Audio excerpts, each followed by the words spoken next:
नमस्कार दोस्तों।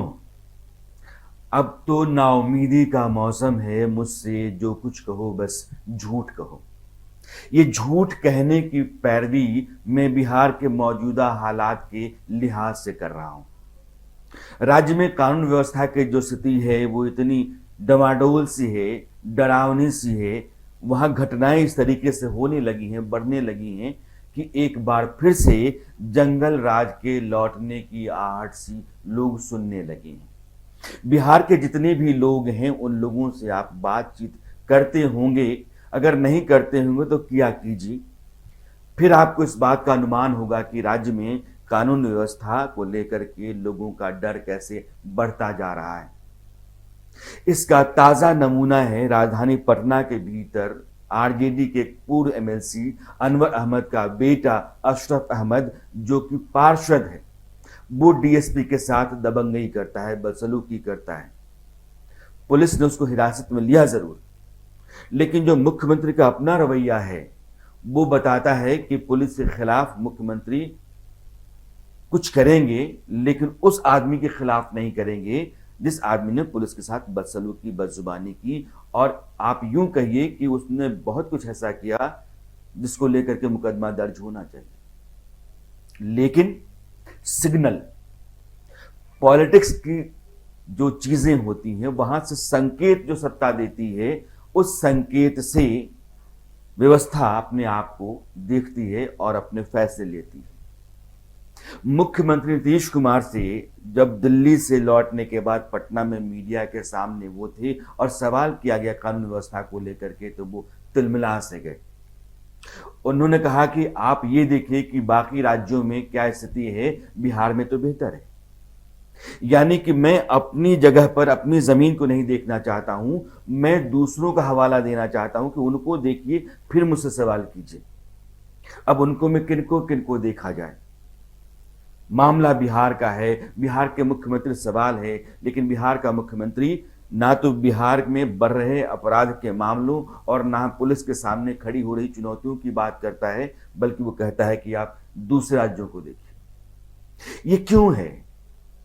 दिल्ली से नीतीश कुमार जब पटना लौटते हैं तो लालू प्रसाद यादव के घर जाते हैं। लालू प्रसाद यादव को बताते हैं कि 3 दिनों के भीतर उन्होंने दिल्ली में किन किन नेताओं से मुलाकात की और 2024 में अगर विपक्ष को लामबंद करके प्रधानमंत्री बनने का कोई सपना उनका अपना है, जिसको उन्होंने जाहिर अपने मन में ही रखा होगा, उस लिहाज से, उस रणनीति के लिहाज से उन्होंने इस बैठक को कैसे किया और क्या नतीजा रहा। लालू प्रसाद यादव को जो ब्रीफ करते हैं नीतीश कुमार, उससे एक संकेत व्यवस्था को जाता है। अब सवाल यह है कि जब पार्षद का बेटा, पार्षद बल्कि आपका फॉर्मर एमएलसी का बेटा थाने में जाकर के बदसलूकी करे, क्यों? इसलिए कि एक मोहल्ले में डीएसपी के साथ बदसलूकी की घटना हुई। पुलिस ने उसकी छानबीन करनी चाहिए। छानबीन के दौरान उसने एक दुकानदार को पकड़ा। दुकानदार को ले जाकर के पुलिस बिठा करके पूछताछ कर रही थी, तो ये अशरफ साहब वहां पहुंचते हैं और कहते हैं कि छोड़ो इसको। चले आए असफर साहब जो यहाँ पे वार्ड पार्षद हैं वो, और उनका ये आग्रह बहुत तेज तर होता गया कि नहीं अभी छोड़िए, अभी छोड़िए, अभी छोड़िए। इस बात को लेके वो अब पूरी तरह से दुराग्रह पे उतर आए और डीएसपी साहब से बहस करते हुए उन्हें बहुत दुर्व्यवहारपूर्ण तरीके से उनके साथ व्यवहार किया जाने लगा। थाना परिसर में ही और थाना के भवन के अंदर ओडी ऑफिसर के पास कपड़े तक फाड़ दिए। बहुत तरह की एब्यूसिव लैंग्वेज का भी इस्तेमाल किया है उन्होंने, जो नहीं होना चाहिए, बहुत दुर्भाग्यपूर्ण है। यह जो मानसिकता है, छोड़ो इसको थाने से, मैं बोल रहा हूं, मैं तो आरजेडी खास करके जो राष्ट्रीय जनता दल है, इसका जो राजनीतिक संस्कार है वो यही है कि जितने भी दबंग, लठैत, अवाली, बवाली, मवाली, अपराधी, बदमाश, इन लोगों की पैरवियां पहुंचने लगती हैं थानों में नेताओं के जरिए, और नेता अपनी तूती थानों पर बुलवाना चाहता है। यही वो अशरफ साहब कर रहे थे, पार्षद महोदय, कि थाने में जो दुकानदार बंद है या उससे जो पूछताछ कर रहे हो, इसको छोड़ो क्योंकि मैं कह रहा हूं। और यहीं से पुलिस का मनोबल गिरता है, अपराधियों का मनोबल बढ़ता है।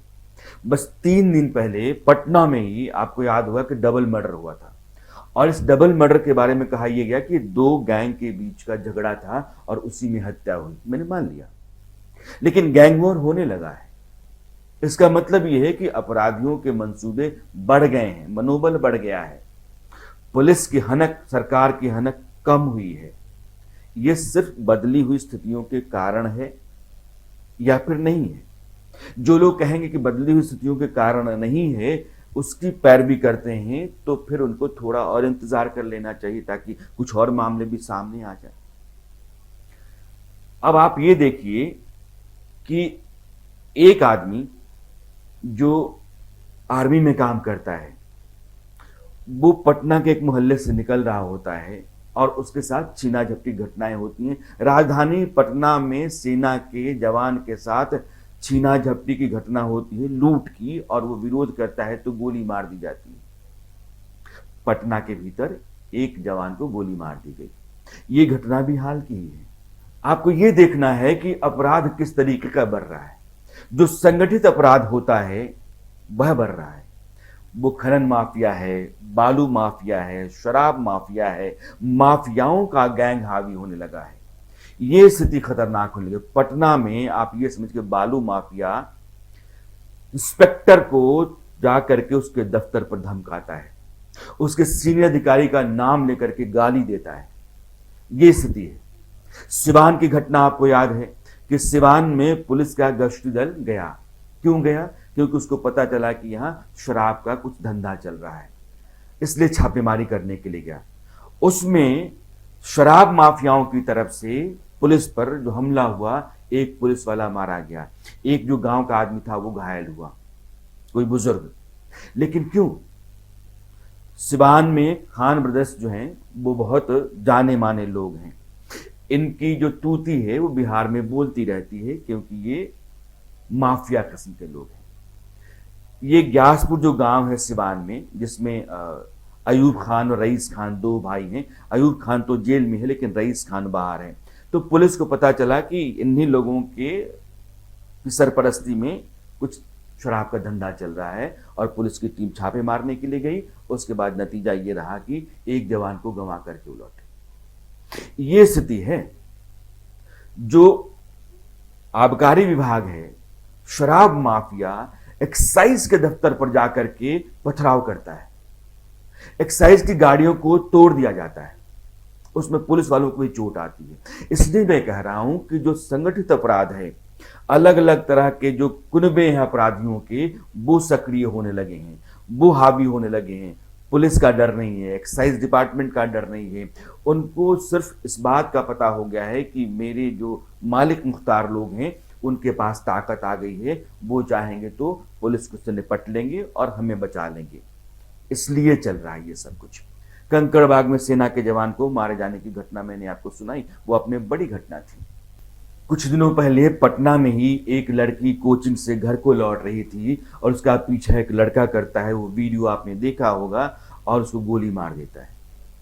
ये जो कहीं भी किसी भी आदमी को पकड़ करके गोली मार देना, हत्या कर देना, पुलिस या सरकारी डिपार्टमेंट के दफ्तरों पर जाकर के हमला कर देना, गाड़ियां तोड़ देना, ये हत्या, हमला, लूट, बलात्कार की घटनाएं जो हैं, यही अपराध है ना। और बिहार में ये तेजी से बढ़ने लगी, इसलिए माहौल खराब हो रहा है।